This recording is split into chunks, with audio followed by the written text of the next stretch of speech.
Hello nih mas bro, apa kabar? Semoga sehat selalu ya, amin. Oke, sekarang Mang Udok mau bahas prosesor terbaru AMD Ryzen 7 7700X. Sebelumnya kan udah bahas seri paling high-end yang 7950X itu tuh. Nah, kalau yang mau dibahas gimana?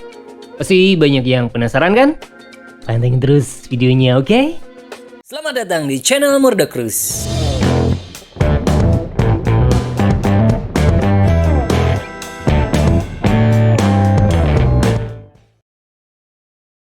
Oke nih bro, Ryzen 7 7700X ini menurut Mang Udok pribadi bisa jadi sweet spot yang bisa nge-cover performa tinggi, efisiensi, sama harga lebih ramah.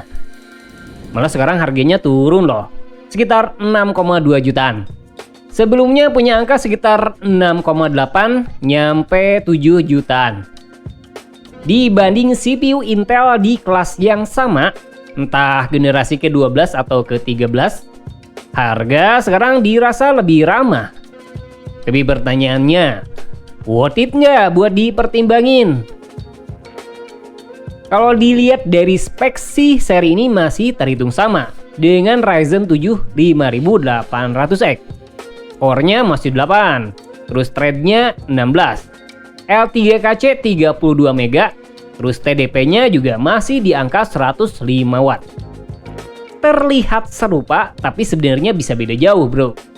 Clock speed max sekarang nyampe 5,4 GHz. Peningkatan yang besar banget, defaultnya aja 4,5 GHz. L2KC juga bertambah jadi 8 MB. Dan yang paling bikin beda itu, platformnya udah ganti dari AM4 ke AM5. Mereka yang pengen pakai CPU ini butuh MOBO baru, entah seri X670 atau B650. RAM-nya juga wajib pakai DDR5, defaultnya 5200 MHz. Nah, ini bisa jadi kendala sebenarnya. Kalian pasti perlu ngeluarin anggaran ekstra buat beli perangkat baru. Soalnya MOBO AM4 sama RAM DDR4 udah nggak dukung lagi.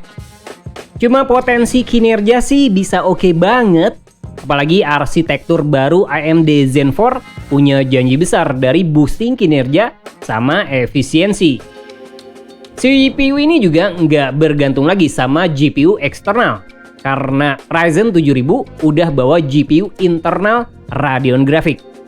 Meskipun mereka yang pengen maksimalin performa, pasti butuh VGA yang powerful. Nah, buat kerjaan apapun, CPU ini masih oke. Entah multitasking ataupun gaming. Malah punya peningkatan yang signifikan dibanding generasi sebelumnya. Contoh di Cinebench R23. Fitur single core yang dibawa 7700X powerful dengan angka hampir nyentuh nilai 2000. Malah CPU ini sedikit lebih baik dibanding 12700K. Terus kinerja multi-core juga punya peningkatan signifikan dibanding 5800X. Meskipun masih kalah sama Core i7 12700K. Walaupun selisihnya nggak besar banget. Di 7-zip File Manager ini punya rating MIPS yang masih terhitung baik, khususnya dekompresi data. Meskipun 12700K masih lebih oke buat kompresi. Tapi buat urusan rendering, 7700X jadi terkencang kedua setelah 7950X.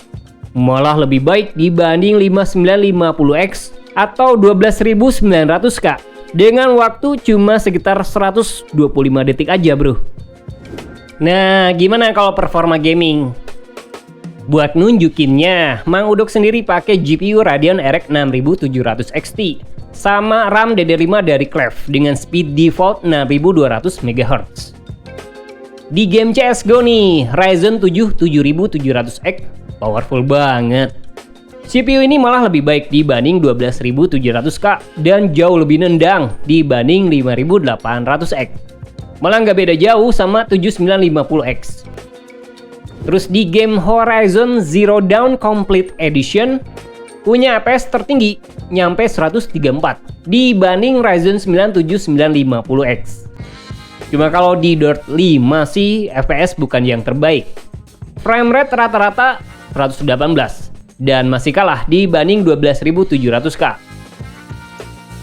Di game Shadow of the Tomb Raider, kinerja yang ditawarin masih di bawah CPU Intel, meskipun selisihnya nggak beda jauh. Terus terakhir itu ada di Cyberpunk 2077. Frame rate rata-rata dapat 133 di resolusi 1080p medium setting. Performa masih sedikit di bawah CPU Intel generasi ke-12. Gimana dengan konsumsi daya? CPU ini efisien banget bro. Clock speed tinggi ternyata nggak ngaruh banget. Contoh, jalanin simulasi Cinebench R23. Cuma ngambil daya 145 watt. Ini malah lebih rendah dibanding 5800X dan jauh lebih baik dibanding Intel. Kalau suhu, kalian wajib perlu cooling terbaik buat CPU ini, apalagi buat overclocking. Minimal IO 360 lah, atau air cooler sekelas Noctua yang kami pakai. Suhu rata-rata saat full load bisa nyampe 92 derajat Celcius. Kalau game sih masih adem. Tapi sekali lagi, mereka yang pengen maksimalin performa CPU wajib pakai cooling paling oke. So, does it worth it? AMD Ryzen 7 7700X itu kenceng, harga ramah, efisiensi juga the best. Meskipun punya clock speed tinggi, ternyata nggak ngaruh banget ke konsumsi daya. Malah CPU ini jadi salah satu terhemat di pasaran ketika ngelihat overall performa. Cuma sayang, kalian butuh komponen pendukung paling fresh. Misal Mobo perlu seri X670 atau B650. Terus RAM-nya wajib DDR5. Jadi nggak ada istilah upgrade. Budget pasti cukup besar, apalagi dua komponen tadi. Tapi overall sih worth dan sepadan. Terus platform baru pasti butuh pengorbanan juga di awalnya. Kedepannya kalian bisa upgrade ke seri terbaru tanpa khawatir perlu ganti Mobo sama RAM lagi. Jadi itu dia ulasan singkat AMD Ryzen 7 7700X. Gak semua sih diungkap, tapi semoga bermanfaat. Yeah. Jangan lupa like dan subscribe-nya.